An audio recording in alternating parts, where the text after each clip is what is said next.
Good evening. I'm back again. Yesterday I saw a video of Ognimitra Pal.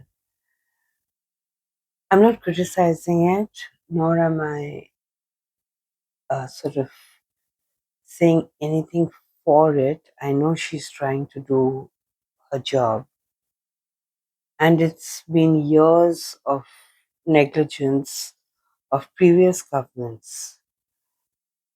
So the city lies in quite a pathetic condition with the rich are rich and the poor are poor. And where will they go? If they had a house to go to, they would go. The words were a little sharp. The words were a little sharp. Uh, but I know that she's trying to clean up, and unless you push it hard, it's not going to work. Because it happened to me once that I used to drive in Calcutta then, and I just went and parked myself in front of one shop. Shop on a roadside shop, not a real. He was just on the roadside selling his tea and biscuits and chana or whatever. And I was so rudely pushed away by him. Almost like if I didn't move, he was going to give me a lesson. So I quietly moved my car in front. There's no point in getting into problem. The other day I went to Puja Sthan, because I had made a mannat over there. It's all about money. It's all about money.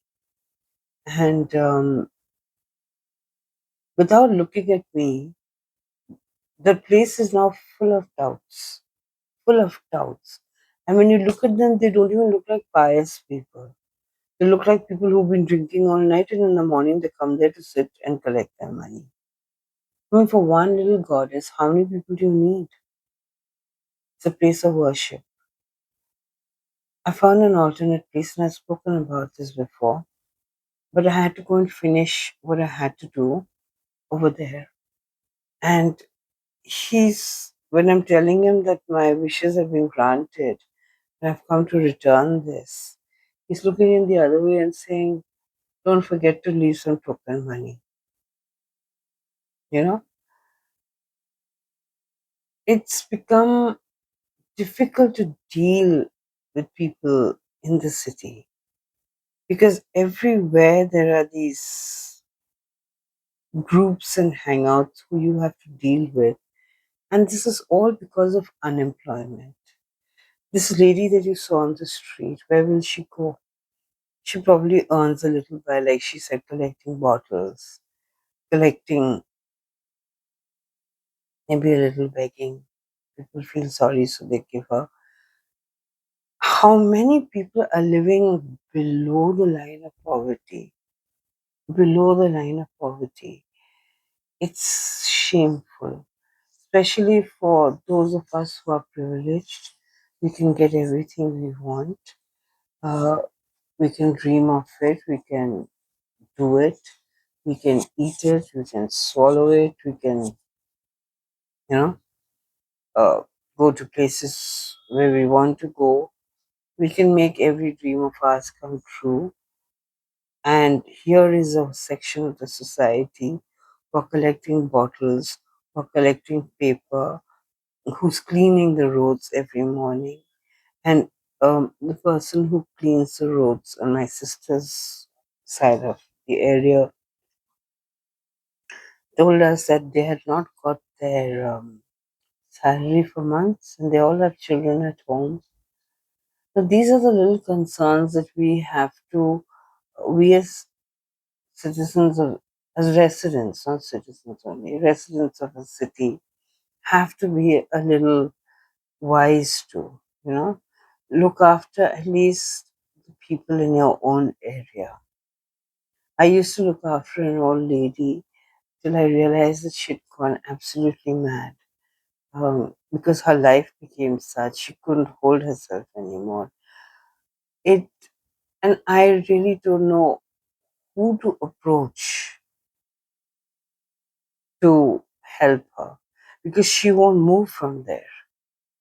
Her son comes there, and if you try to move her from there, you'll probably do her a disfavor than a favor, because she won't move because her mad son, wherever he is for 20 days, 21 days, comes back there. And for just for that, she as a mother sits there.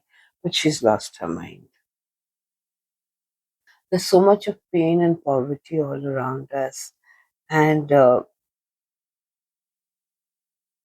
I don't know if people have become insensitive or their own lives are so challenging that unless you harden yourself, you cannot survive anymore. If you stop for every single problem, um, you're not going to be able to save anything. You're not going to be able to move on, because and I somewhere, I don't know if I'll be sort of put down because of this, but we are paying our taxes. We are doing, it's being, even if we have worked outside the country, we have invested in our country. We have not invested in those countries that we lived in. We always knew that we were going to come back to India. Therefore, all our investments were in India. Everything they wanted from us uh, on return was given. We as citizens are, we're not like holding back tax money or anything. We are paying everything. So I don't understand why certain people can't be given a better choice in their lives to live slightly better, just live with a little more dignity than what we saw that day on the road. She had to do what she did, but maybe it was a bit tough. It's not about party to party anymore. We've ushered out a party because we already knew they were doing nothing. So we don't have to live every day trying to prove what that party didn't do. Just ignore it and start afresh.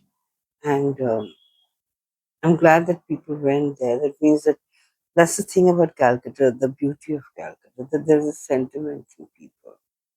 It's not that it's TNC people going or something like that. Yeah, TNC also played its role, but they were in power for 15 years and they could have done a lot. They only filled their own coffers. They could have done for these poor people. They could have, there was so much land lying around, they made it into illegal properties. They could have done something for the poor people to give them one room each, which had sanitation facilities. Girls could have had a better life. And how many people are living under the bridges and they're just being pushed away? Where are they going to go? This is how robbery and there was a very funny story in my sister's house. Mm, that road is known for robbery very bad, and we're on the first floor. So my sister, my mother had a lamp, which was a brass lamp. It's a very old lamp. It's got stones and it's got filigree work. It's a long lamp, and it was near the window.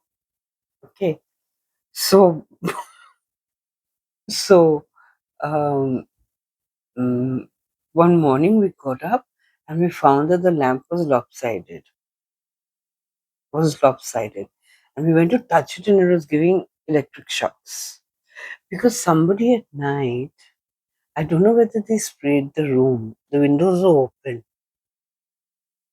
the windows were open, they tried to put their hands in and pull that lamp out of the window, not knowing it's such a long lamp, and for some reason that lamp gave an electric shock and it toppled. Now I don't know if they realized, I was not here in the country. I don't know if they realized right away or next morning that this lamp was um,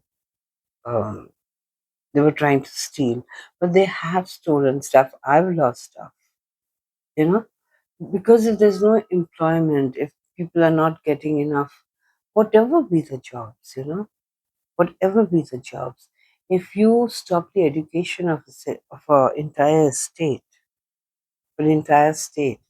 and use them to fry chops and make muri and ghogni and cha and sell it, how long is that culture going to last?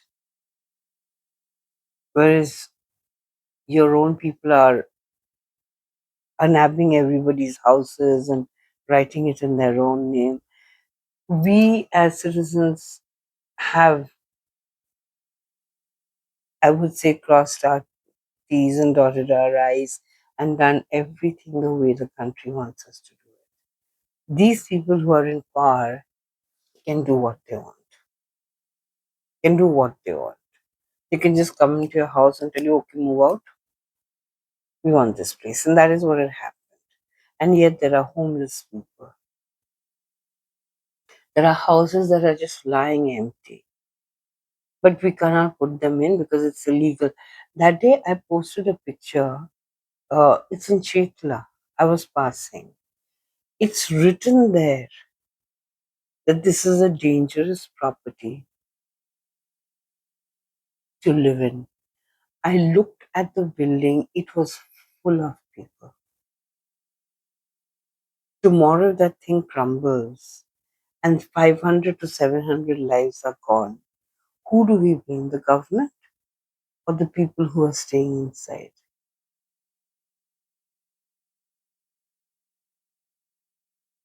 So even if you put a board there, you have to evacuate that place. And still people have nowhere to go. They'd rather live in a building that may come down on them. Till it comes down on them, they're still going on. Isn't that sad? I'll tell you another story of I mean, we've had quite a few funny ones actually. I don't know whether I should laugh about it or what. My brother-in-law, he used to stay up very late at night, my youngest brother-in-law, and listen to music and this and that and the other. And one day he saw that on the edge, from the window, from the window, there's a wall of the next house. Since he was on the, not the ground floor, the first floor, but the wall was pretty high. He saw one man suddenly in a lungi on that wall. Okay.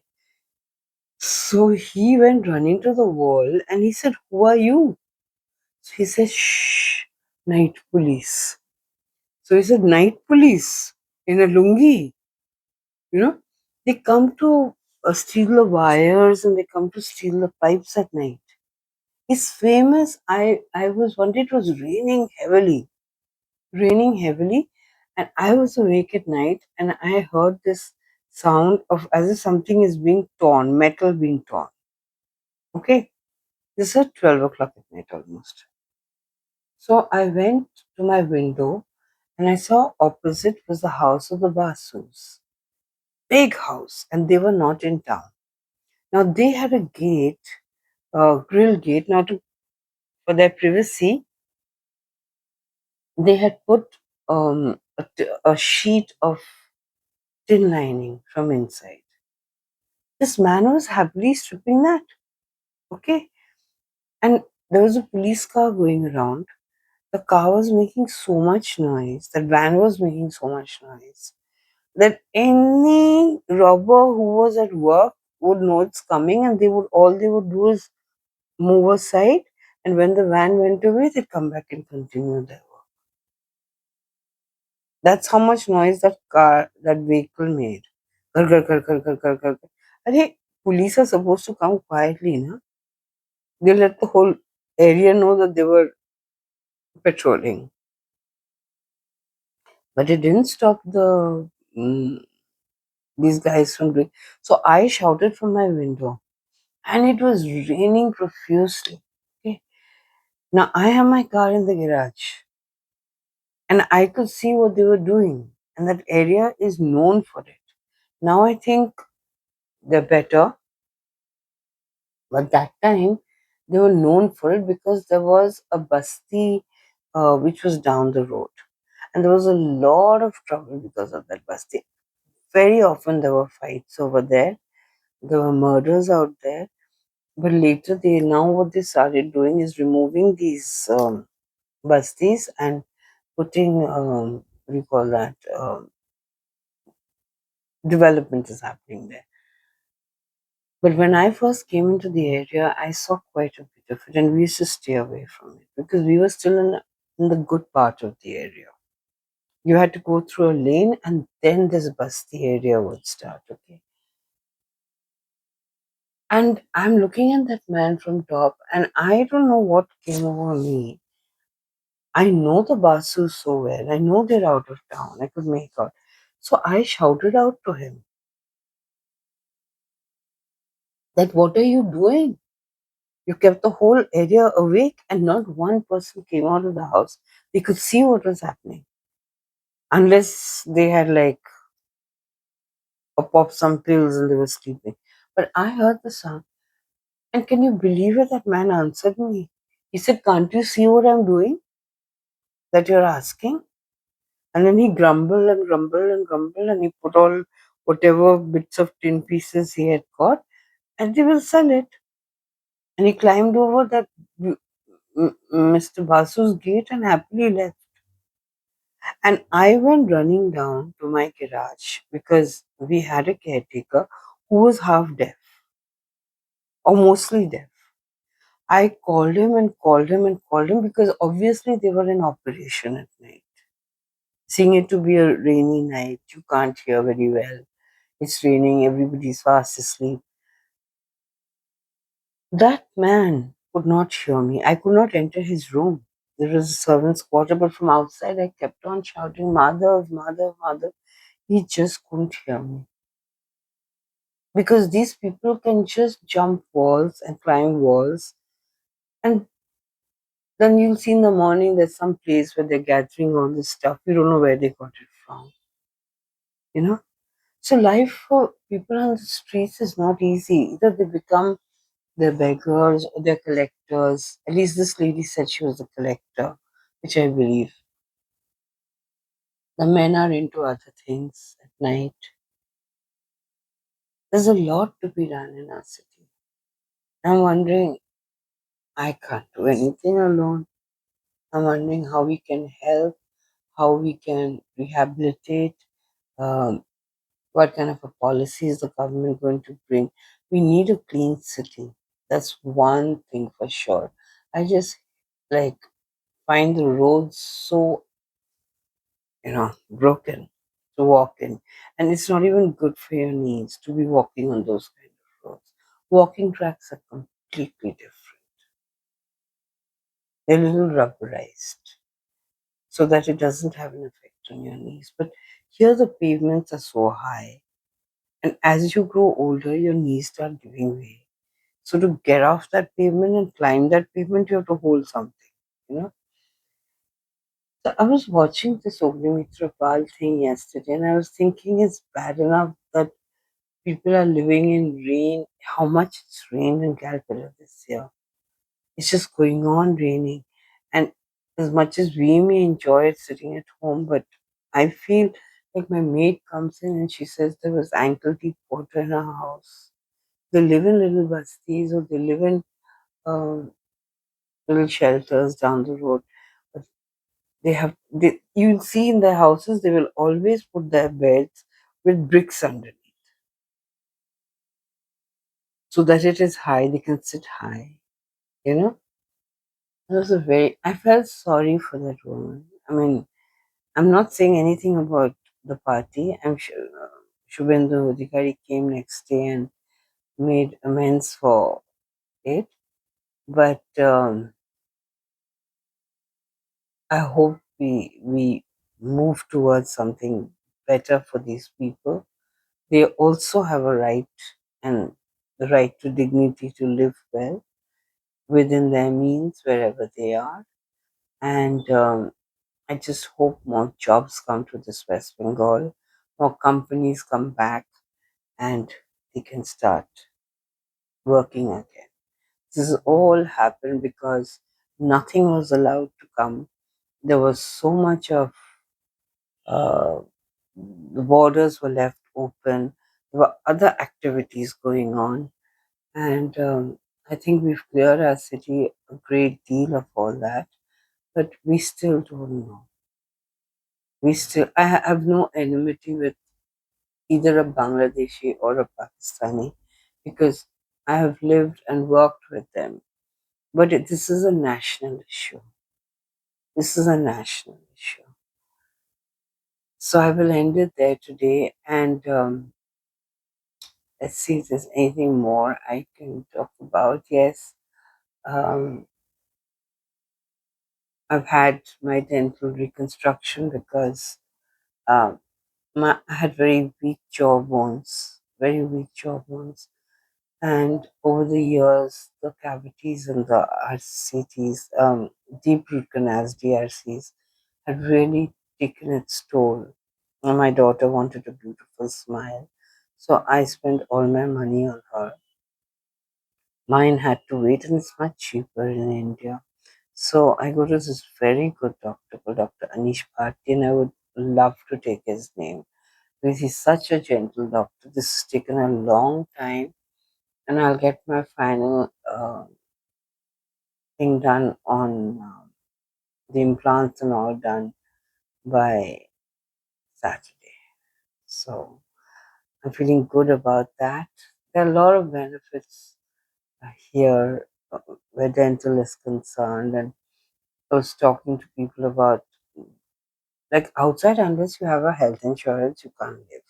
Okay, here we have a health insurance, but like uh, even if you go to a shop for little things, they'll tell you what medicine to have. You don't really have to go to a doctor. And the Indians abroad also do that. They help you, but not any other. If it's an American hospital or you go talk to the doctor, you spend the money, you do everything, and then they will treat you. So I'm feeling a bit better. I went through a harrowing 9 hours of um, drillings, can make out a little bit drillings, but I came back. I kept my mouth open for 9 hours. I couldn't close it. When I tried to eat at night, I just opened my mouth this much to put some food in so that I could get to sleep.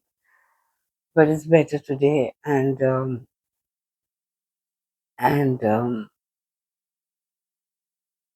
that's it. That's it for today. Okay. Good night and sleep tight. Sweet dreams.